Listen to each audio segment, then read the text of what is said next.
Hey, salut la gang, bienvenue à une autre petite vite avec les boulamites. Aujourd'hui, on est le 20 février, puis pour les amateurs de sport, ce soir, c'est la grande finale de la Coupe des 4 Nations entre le Canada et les États-Unis. Puis pour célébrer ça, j'ai pensé vous montrer un de mes deck builders que personne d'autre à part moi dans la gang aime.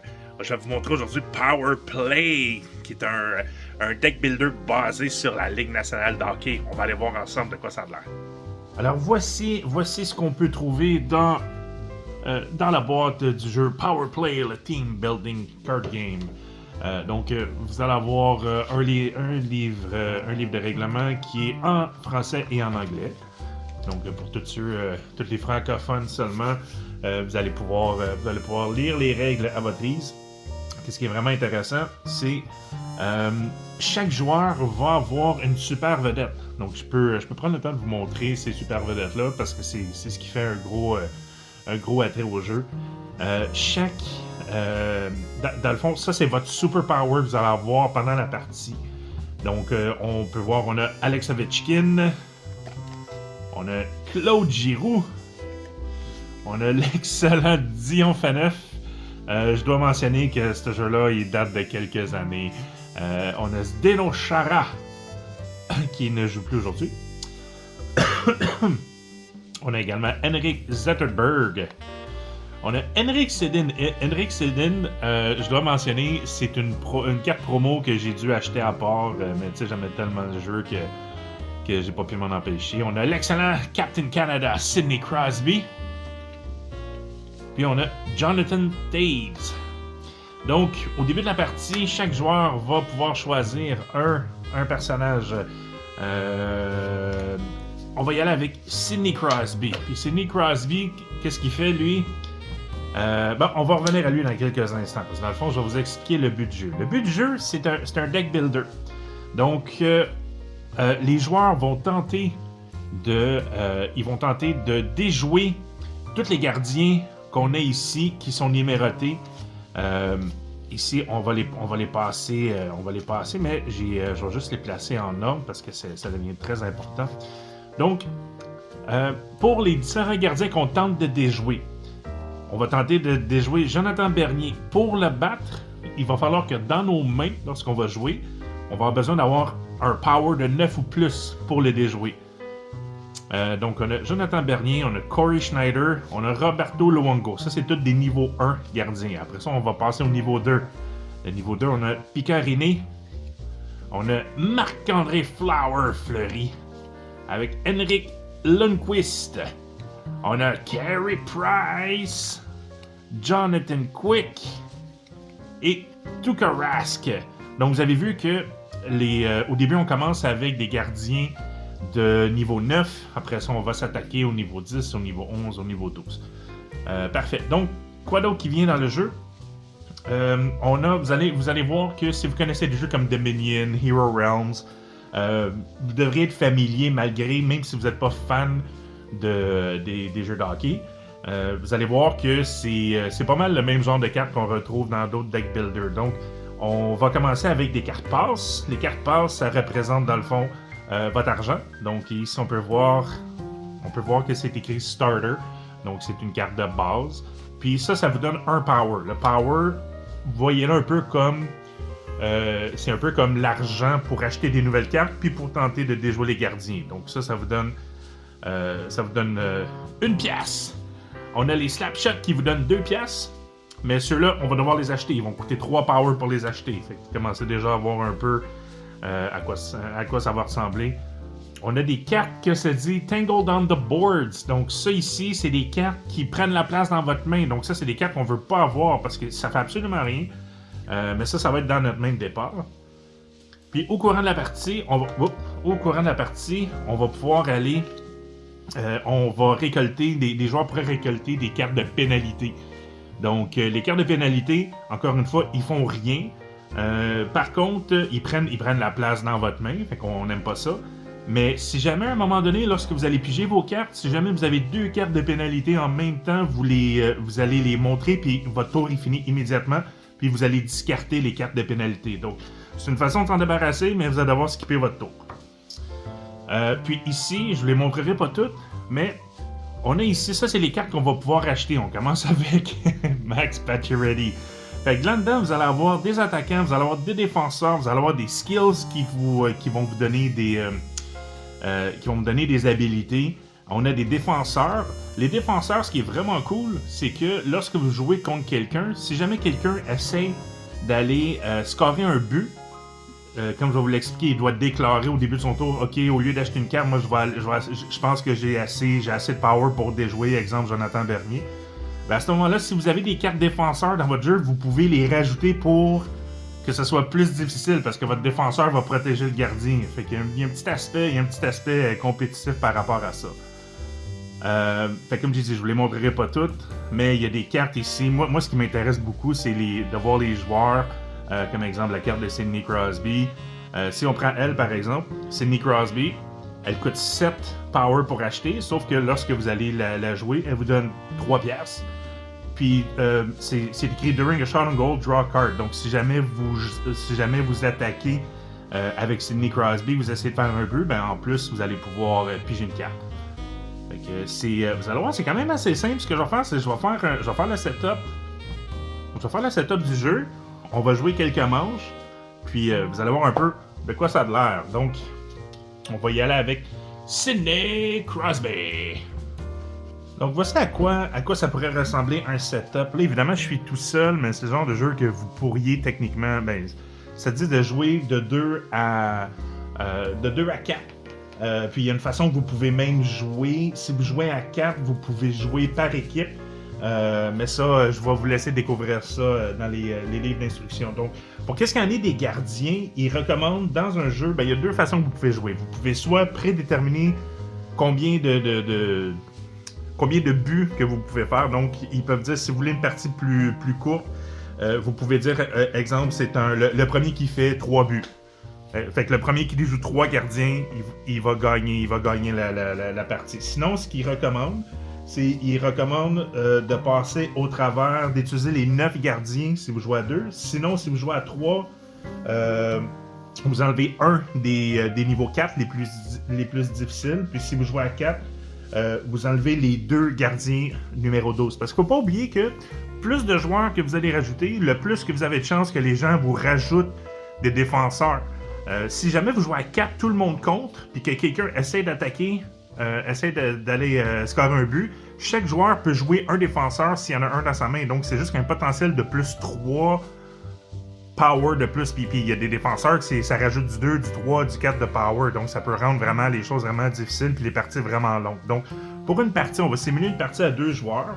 Dans ce cas-ci, on utilise les 9 gardiens. Donc, normalement, ce qu'on dirait, c'est le premier qui score 5 buts. Parce qu'on s'entend que s'il y a 9 gardiens, une fois que quelqu'un a fait 5 buts, on peut pas le rattraper. Donc, c'est comme un 5 de 9, dans le fond. Dans la main de départ, tous les joueurs commencent avec 3 cartes Tangled on the board, n'oubliez pas que ça fait rien. Puis avec 7 cartes passes, qui sont comme... qui sont dans le fond comme 1 pièce. Puis là, comme tous les bons deck builders, vous allez les mélanger, puis vous allez piger 5 cartes. Donc, on va piger nos 5 cartes. 1, 2, 3, 4, 5. Parfait. Je vais placer ici... Dans le fond, comment on va fonctionner? Regardez, on va faire ça. On a notre capitaine ici, Sidney Crosby, qui a une habilité. Donc, pour toute la partie, l'habilité de Sidney Crosby dit... Vous avez plus 1 power pour chaque différent skill que vous jouez durant votre tour. Donc, il y a certains types de cartes, comme exemple, lui et lui.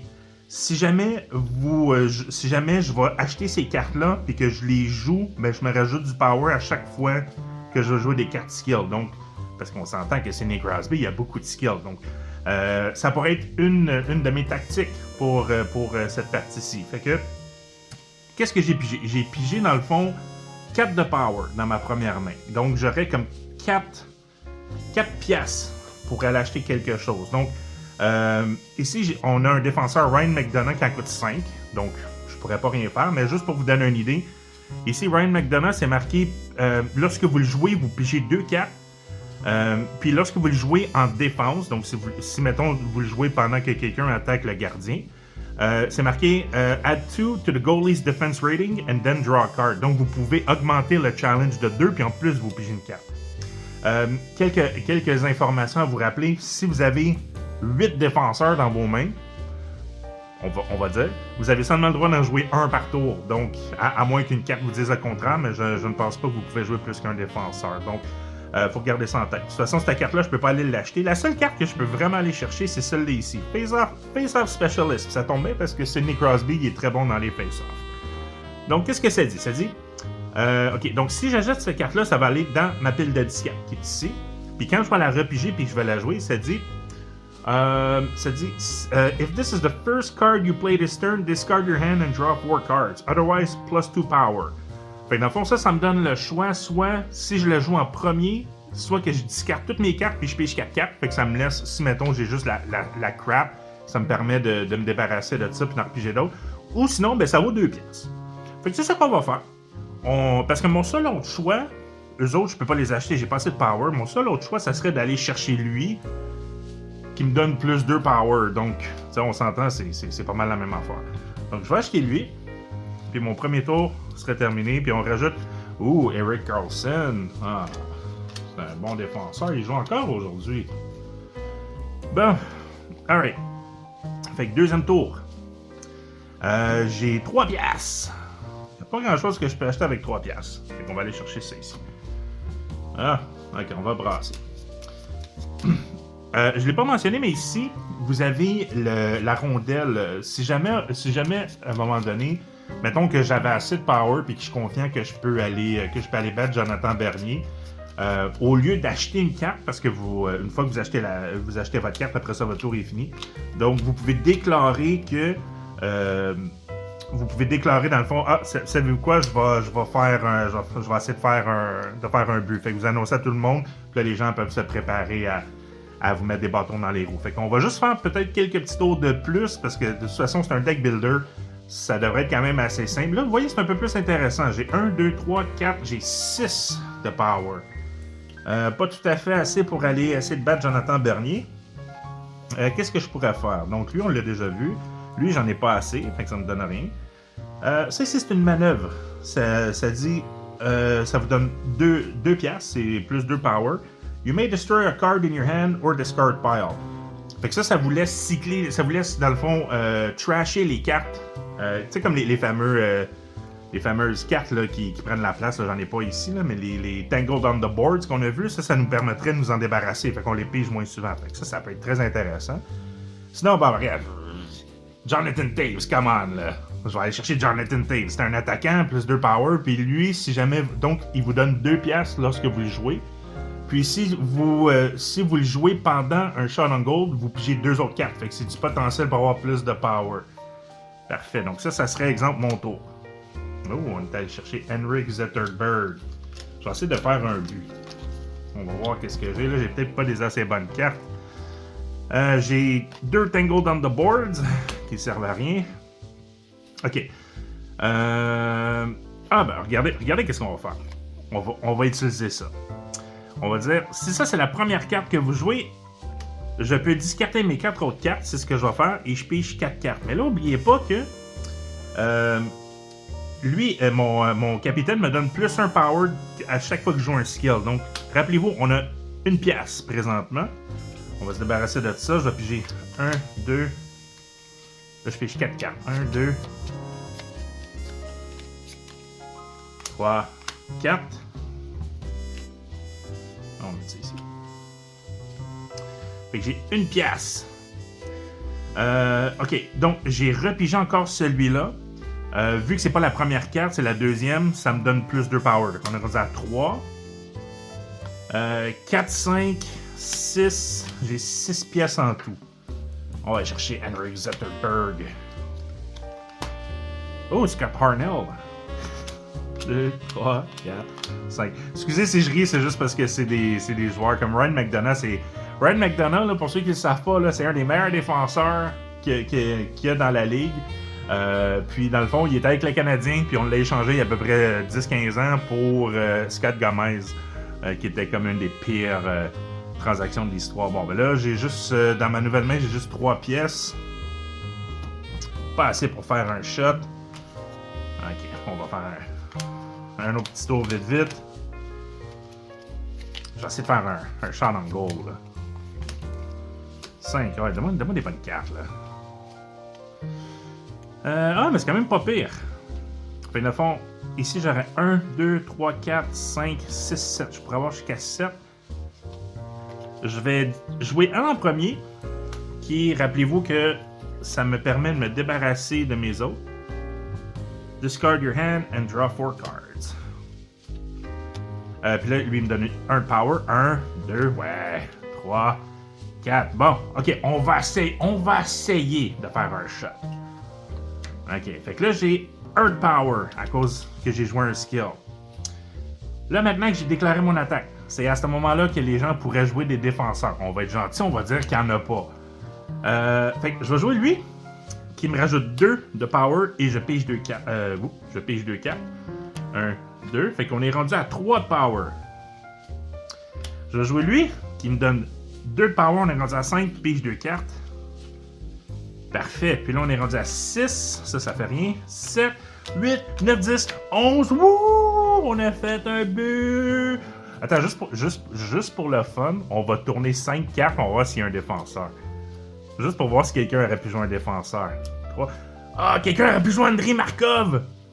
You may put a card from your discard pile on top of your deck. Add 1 to the goalie's defense rating. Ok, fait que lui, il donne plus 1. De toute façon, on a fait 11. Fait que même s'il avait joué ça, on l'aurait eu pareil. Wouh! Attends, il y en avait-tu un autre? Henrik Sedin, c'est un attaquant. Fait que même si on est en train de jouer contre quelqu'un puis qu'il aurait joué la carte de Andrei Markov, probablement un future Hall of Famer.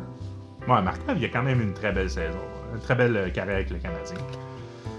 Fait qu'honnêtement, c'est ça. Ça a l'air cucu, mais c'est un des rares jeux que j'ai gardé, que j'ai pas vendu, puis ça fait longtemps. Ça va faire peut-être 10-15 ans que je l'ai, ce jeu-là. Je l'avais pogné usagé à 10$ à quelqu'un sur le site des Dragons Nocturnes. J'avais été jusqu'à, je pense, à Longueuil pour aller l'acheter. Puis ça, c'est un des jeux que j'ai beaucoup aimé jouer avec mon père dans le temps qu'il est encore vivant. Fait que, c'est pas mal ça. Mais comme je l'ai dit, vous savez quoi? On va aller pour le mot de la fin. Fait que c'est ça, c'était Power Play. De team building card game. Comme j'ai dit, c'est le genre de jeu qui se vend probablement plus en neuf. Mais si jamais vous êtes capable d'avoir une copie usagée, je crois que c'est basé sur la compagnie, c'est Cryptozoic qui l'ont fait.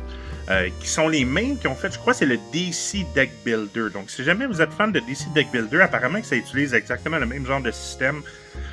Donc, vous allez être pas mal en terrain connu. C'est juste qu'au lieu d'avoir des Superman et des Batman, ben là, vous allez avoir des Sidney Crosby et des Alex Ovechkin pour essayer d'aller battre les vilains avec leur bâton de hockey. Fait que c'est ça, je voulais juste montrer ça rapidement. Encore une fois, ma prédiction, parce que la vidéo devrait sortir avant le match de ce soir. Ma prédiction, Go Canada, 5-3 avec un but. On va y aller avec un but de Sidney Crosby dans un filet désert. Alright, let's go, on va aller planter les Américains. Puis si jamais il y a des Américains qui regardent la vidéo, ça me surprendrait, mais we love you guys. Yeah, you guys are cool. Yeah. Fait que c'est ça. Ceci étant dit, merci encore une fois de suivre les Boulamites. J'espère que vous avez aimé ça. Puis on se revoit bientôt pour une autre petite vite.